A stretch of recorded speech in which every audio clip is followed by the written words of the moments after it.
Hey guys, what's going on? Today I'm going to show you how I get this view and all the room I need to do anything I want underneath my Vette without using a lift. Here are the three things I'm going to use. This, and these.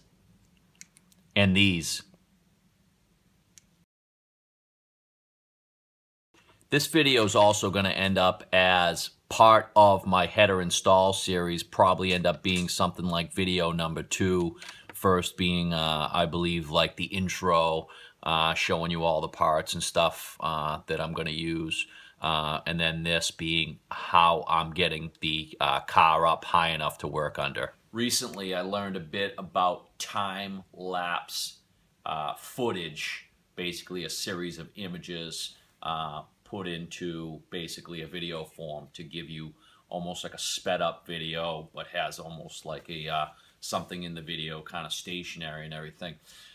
Sadly, I had shot this footage as a regular video, so I had to go through all the trouble of exporting it into a series of images and then turning it into a time-lapse video.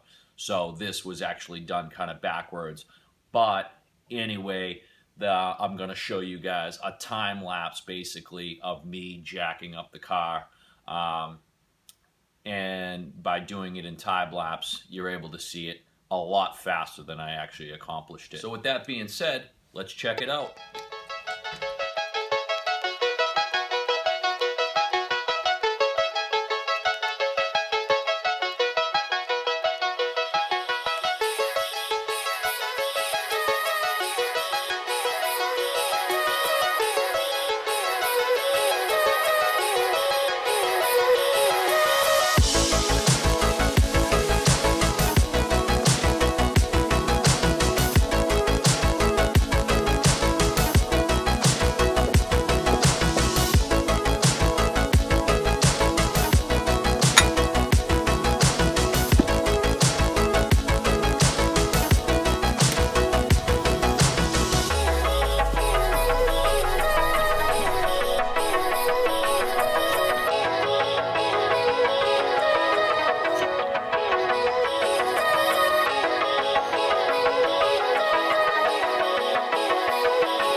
celebratory beer.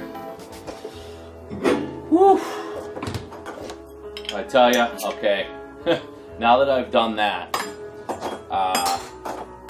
I'll tell you what I would do differently, and I'm going to have to make, is for the 2x10s that go on the front wheels that I stack up, I'm going to have to create one with 2 wedge blocks so that the tire, the front tire, fits in it.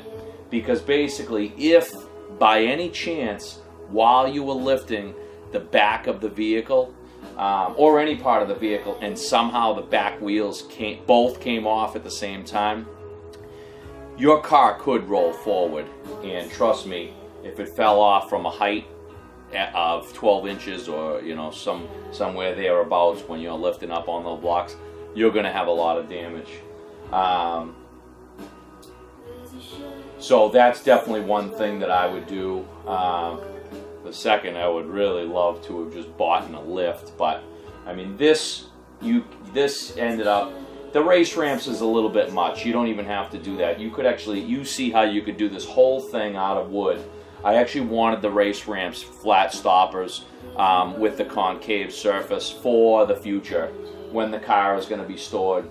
I almost wish now that I had bought the 2-piece race ramps, because you probably could have brought it up enough to get the 1 piece under there and then brought it up the second time to go all the way around. I'm not really sure, you know. I probably wouldn't have actually bought them if I had realized how hard that was. Although, you got to admit, the thing does look awesome up there like that, you know. It's more of a show car thing, you know.